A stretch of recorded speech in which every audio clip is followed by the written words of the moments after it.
In today's class, we'll be talking about position sensors, and we will see two position sensors that are able to give us a continuous reading. So we will be talking about sensors that measure the distance between the object and the sensor itself, and the output is a continuous signal. The first example will be an inductive distance sensor. This sensor can be used, for example, to measure the wobble of a shaft or of a rotating object. On the left picture, you see the arrangement of the experiment. Here is the sensor. This looks like a screw. And here is a metallic disc that will be rotating, and we will measure the distance between the disc and between the object. So we will measure the air gap size here that I'm showing. In this experiment, we will use this to get the wobble of this metallic disc. The sensor is an inductive sensor, and therefore we need to use a conductive object. So this is made from steel, which is conductive and which is ferromagnetic as well. And only with conductive and ferromagnetic objects we can use the inductive sensors. Now this disc is driven by a DC motor that you can see here in the back of the picture, and as this DC motor will turn this disc, the distance will slightly change. Now this disc is produced on purpose with an eccentricity, so it has a very slightly different diameter on one side and on the other side. So as this disc will rotate, we will see a signal coming out from our sensor. Now on the right picture, you can see the arrangement of our experiment. This is the DC motor that is turning the disc. Here we have the disc and two sensors. Now in our experiment, we will be using two sensors. So we will be able to measure the distance changes in two directions. So for example, if we will call the left sensor X as the sensor in the X-axis, now this sensor will be Y-axis, and the sensors are arranged in such a way that they are perpendicular. We will use a power supply that you can see here in the back. The power supply will power the DC motor so that we can change the speed of the DC motor by changing the voltage. Here in my picture you can see we have 12 volts currently, and the other half of the power supply is used to power the sensors. In this case it's a standard industrial voltage of 24 volts DC, and the output signal can be seen here on the oscilloscope. We can see that this is a harmonic signal, so it's a sine wave, and since our two sensors are perpendicular, there is a phase shift of 90 degrees between the signals. So let's take a look on the sensor that we are using in this application. Now this is an inductive distance sensor, and it has an analog output. So the output signal is a voltage signal from 0 to 10 volts. Now for this particular sensor, the working range is from 0.5 to 1.5 millimeters. So the operating range is 1 millimeter. And in this 1 millimeter, you have the output signal of 0 to 10 volts. So if the distance is 0.5 millimeters, the output signal is 0 volts. If the distance is 1.5 millimeters, the output is 10 volts. So in other words, the sensitivity of this sensor is 1 millimeter corresponds to 10 volts. The sensor looks like a screw. In this case, it's a 8 millimeter diameter. And this allows us to position very easily the sensor in our application. Simply by turning the screw, the sensor, we can move it closer and farther away from our object. Now inductive sensors in general, they require that this distance is very accurately set. You can see here that we have a working distance of 1 millimeter, and the sensor needs to be operated in this distance. Otherwise, we are outside of the range of our output signal, and the sensor does not give us any useful signal. Now in here we can see the arrangement of our experiment. So this is the disk.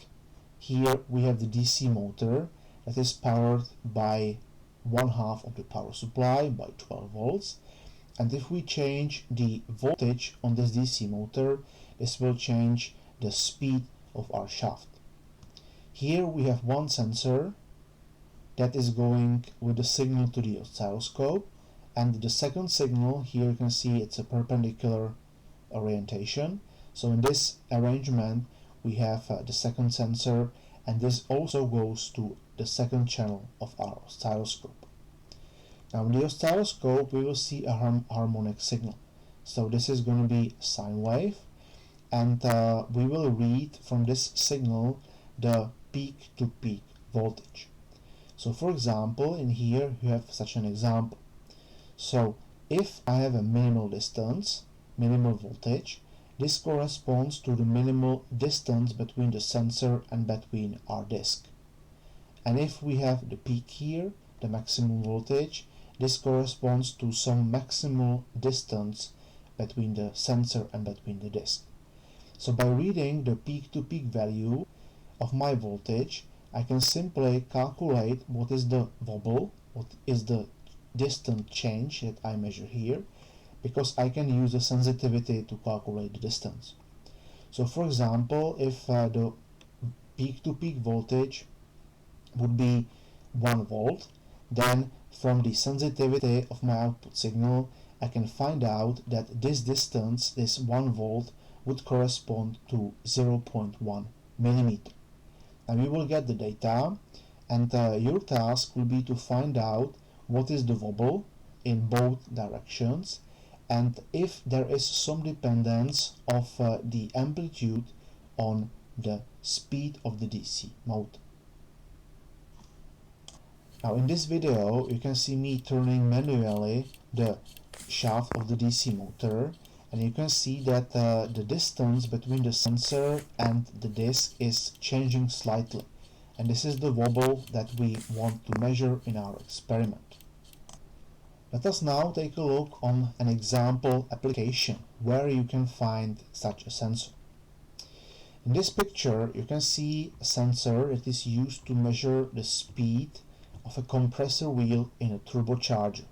So here is the compressor wheel, and here is a similar sensor to the one that we have used in our experiment.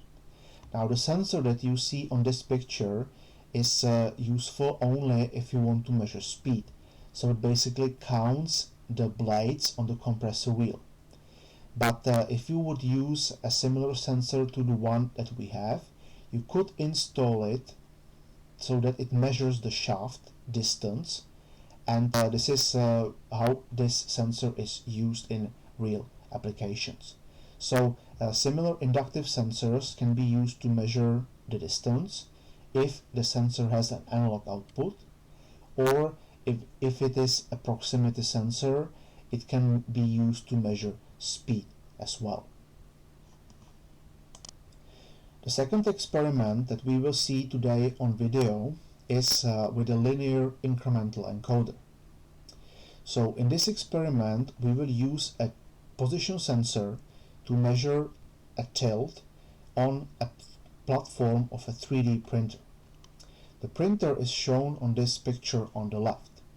So here on this support we have the ability to move in 2 axes. So here forward and backward is where one axis is, and here left and right we have the second axis. Now here is the extruder that prints the molten plastic and creates the shape that you want to print. Now this is done here on this printing platform, and during printing it is very important to maintain the constant distance between the extruder head, which is here in blue, and between the printing platform, which is this glass. So if we want to adjust accurately this distance, we need to measure what is the tilt of this printing platform. And for this reason, here we have this sensor. Now this sensor is an optical sensor. It's called an incremental encoder, and this type that we have in this experiment is a linear incremental encoder. Let's take a look on the detail of this sensor and on some data sheet where we can find the properties. Now in here you can see the detail how this sensor is installed on the 3D printer. So this is the sensor itself, and it has this piece that is in contact with the printing platform. So this head, this entire assembly, is moving during printing. Here this part is the extruder that extrudes the molten plastic. And in our experiment we will be moving the printer head at some specific points on our platform, so to the right in here and to the front like that, and we will make a grid of points and we will measure what is the distance. Now if the tilt would be exactly 0 with respect to the printer head, it means that the distance between the glass, between the platform and the extruder will be everywhere the same. Now this kind of sensor, this incremental encoder, is a relative sensor. So we power it up, we get some number, some distance, and as then we move this sensor along, we can read what is the change of distance compared to the first measured point. So we are not able to measure the exact absolute position. We don't know if, for example, the distance between the tip of the sensor and the frame is 250 millimeters, for example, but we can very accurately measure how is the distance changing if we are moving along. And this is the task for a relative sensor. So we power it up, we read the initial distance, the initial position, we say this will be 0, and then we don't care about the absolute distance, but we are looking for the difference compared to the previous measurement. Now the sensor is connected to an electronic unit that shows the value on the display. So this is here the board that we have in the printer, and on the display we can read the values. Now the initial value for this unit is 2000, so if we power it up we get the number of 2000, and all the other values are relative to this first 2000, to this initial position. The data sheet of our sensor is shown here on the right. In our case we have a sensor with a resolution of 5 micrometers, so one unit in my reading will correspond to 5 micrometers. The output signal of my sensor is a square wave signal. It's called signal 1 or signal 2. In some cases it's called signal A and signal B. That depends on the data sheet on the manufacturer. We can see here that we have a square wave like this, and one pulse corresponds to this resolution to the 5 micrometers. So we can see that if we read the input signal, we feed it into the control unit, which is here in this picture. We can find out what is the distance. So the unit reads the input signal and will show us on the display what is the measured value. You can see that the first signal is aligned in such a way that it starts at 0 degrees. The second signal, signal 2, is shifted by 1/4 of period. Now if I would move the unit, the distance, to the second direction, then there would be also a phase shift of 90 degrees between signal 1 and 2, but signal 2 would be shifted to the left. So the rising edge would begin at minus 90 degrees. So what the electronic unit is in fact doing, it's counting the process, and by looking on the phase shift between signal 1 and 2, it is able to distinguish if I'm moving up or if I'm moving down.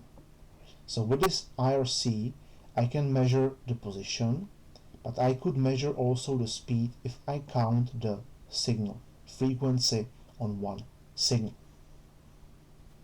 In this video, you can see me moving manually the tip of the sensor. The sensor is spring-loaded, so there is a spring that will push the rod always against this printing platform. So as I will move this printer head to the left or to the right, we will see that the distance will change. Now, in order to make a contact in one point only, there is a ball at the end of this tip, and this assures the contact in one position. So what you will get is the data from the experiment as I was moving this manually left and to the right by using the software for the 3D printer, and from this data you will be able to find out what is the tilt and the distance between the platform and the extruder. Now remember that this is a relative sensor and that one unit in the data corresponds to 5 micrometers.